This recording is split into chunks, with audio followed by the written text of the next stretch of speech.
Hey, everybody. Well, I've got good news and bad news. The good news is, um, as has happened before, some of you leave questions or comments, things you'd like addressed, and I try to address them. Well, this time, the bad news is they've requested stories, so there's no go board. Personally, I think that's a little crazy, except I have had, 55, I don't know how long, it's been a long time playing Go. And I've always been on the forefront, meaning when I was 1Q, there were no 1 dons. When I was 1 don, there were no 3 dons. And it was, long time ago. So I do, and I'm always the one that would go meet the 9 dons at the plane, and yeah. So lots and lots and lots of stories. And we'll just do some basic stuff. They specifically mentioned when I lost my leg. So we're going to be telling a story about when I lost my leg. But I want to start with, I don't know if people understand this or not. The ranking system, mostly the professional, but both amateur and professional, is broken. Did you know that? It's broken. So let's talk about how it used to be. When I started playing Go, there were no 6 dons. They didn't exist. Amateur 6 dons. 5 dons were the best amateurs got, and we thought they were pretty magnificent. And then finally, there's these 2 brothers that really rose up, and they became the first 6 dons ever. And I played one at Stanford Coffee Shop. And so the idea of an amateur 7 don just was absurd back then. And the general idea was professional level started at 7.5 don to 8 dons, somewhere in there, depending on how you look at it. So with professionals, used to be there's a difference between 1 don professional and 9 don professional. That's because as you get stronger, you enter competitions, so it's very, very competitive. And only those few that are best become professionals.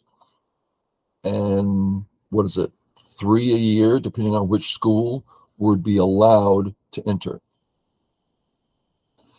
Once there was a Go explosion, Hikiri no Go was a big part of that.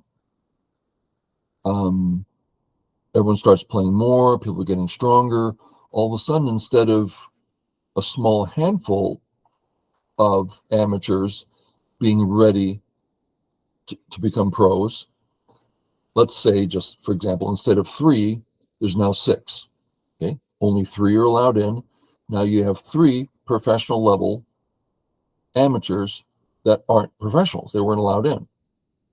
Next year, 3 get in, but there's the old 3 that didn't make it, who are stronger now, and a dozen more that have come up that are also professional level that can't get in. Next year, 3 more get in. Now there's 30. So there's this bottleneck. The bottleneck increases and increases until now we're getting into Korea, where it really exploded. The amateurs become stronger than the professionals. Crazy talk. Also, when this amateur becomes professional, what is he? Professional 1 don. Yeah, but he's, as an amateur, he's a professional 9 don in strength. So the 1 dons aren't 1 dons. Professional 1 dons, those are amateurs. So you see the break, there's a break in that system. Then AlphaGo comes along and says, those professional 9 dons, which is as high as you can get, 10 dons theoretical. Oh, I'm way above them. Well, now what do we do? Do we start adding on 10 don, 11 don, 13 don? Or do we take the professional 9 dons and make them professional 6 dons, adjust the system? lots of questions, and it hasn't even been touched to answers. So instead, there is no reasonable professional ranking system. Also, as I was coming up in the Go world, amateurs did not play professionals even up. Didn't happen.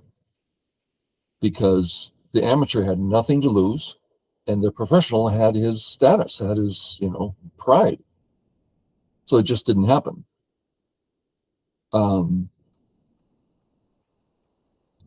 the idea of an amateur winning even up was absurd. It had never been done. As a matter of fact, only 3 times had a professional 1-dan beaten a professional 9-dan. 3 times. And each time it was a woman, which let you draw your own conclusions, but I find that fascinating. Okay, so that's a lot of stuff about systems. I'm seeing if my notes, if I remember anything else. Oh, another thing, and is where I start entering the story. Amateurs would not dream of teaching Go. It had never been a thought. Professionals would teach Go, but they wouldn't get respect until they were professional 6-dan. That's when it's like, okay, I can start teaching and charging real money, and I will be respected. That's professional 6-dan. So when I got to amateur 6-dan, I had the audacity and arrogance to think I could be a Go teacher, professional. Never been done before. I was terrified. I can't stress that enough, how scary it was to put out the advertisement and say, I am a professional Go teacher. So I was the first. Nowadays, Q players do it. Anyone does it. You get amateurs teaching all over the place at any level for money. It's just ridiculous. Okay, so I started teaching Go. And that's because I've always been a teacher. I've taught tons and tons of things, and I've always been a teacher, so it was natural for me to do that.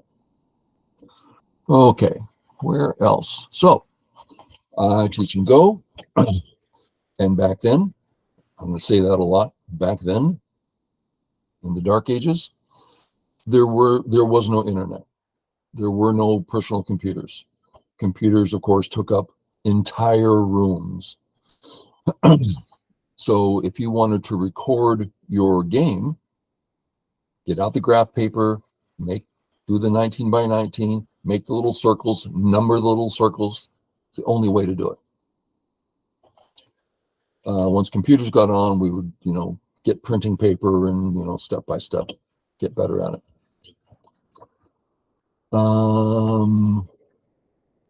And so I would just teach in person. Then the internet comes along, which I found very intimidating. I was just entering this world I don't know about. And I started the name Shy Guy because I was shy online. And you can see where that's going. From Shy Guy, I go, well, I want a name associated with Go. So I went with Ghost, G-O-S-T. It's like, well, I don't like the name. And then it hit me. Shygost. That just rolled off the tongue. I love the name. Okay. And it's my license plate. So internet comes along.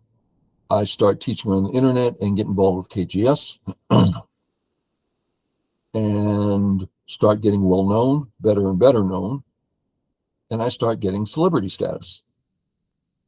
I'm traveling to other countries, other states, doing lectures. I had a lecture series on KGS, publicly funded for 7 years. That was fun years. So I got very well known, signing autographs. I mean, it's like, that's fun, I got to tell you.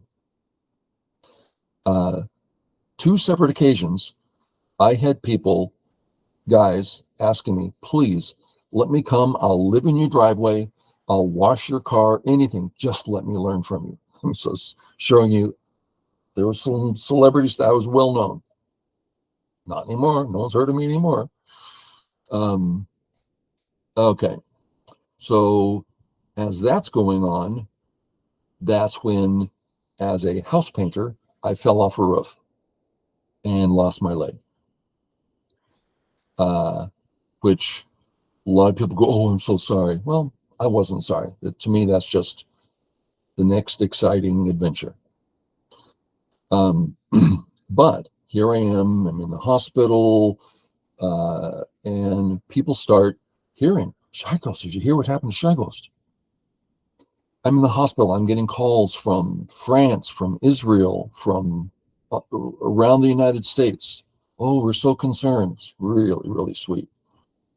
And then my close KGS community got together and they sent me a sweet basket because they know I love sweets.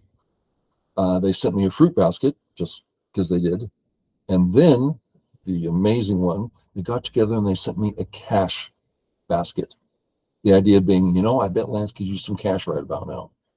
So they got together and sent me $1,000. Oh, very touching. Very touching. So you can see that the KGS community was meaningful to a lot of people. Nowadays, and KGS was the friendly Go server. Nowadays, it still is, but not half of what it used to be. We're going. One moment. Okay, hon. I'm sorry. No problem. Okay. Have a good walk. Just around off. Okay. Wife's letting me know that she and the two dogs, the girls, are going around the block. So I just got so much support from KGS Group. Very great, very meaningful. Okay, let's see. Oh, fun little thing. I was hired for 1 month as a live-in Go teacher. So I'd follow this guy, very wealthy guy, follow him around during his day. Anytime he had a break in his business, we'd stop and play a game of Go. It was fun. A month. Let's see if there's anything else. Something I used to do, since I always took my own lessons, is I would take one student and the income from him I would put towards lessons for me. So I was always having lessons. I loved taking lessons. And when things were busy, I would take two students and take the income from two students and apply it to two different 9-Dan professionals. And sometimes I would ask each one of them the same question. And I just shocked at some of the differences were, one says, "Oh, this is the only move." Next 9-Dan pro, "Oh, that's a mistake." I'm like, wow, that tells you something about Go and about strong players thinking. It's very interesting. Okay, is that everything I was asked to cover and everything that was on my mind? I think so. Okay, that's it. Thanks everybody for listening. If I was you, I'm not sure I would have listened. Okay, catch you later. Bye.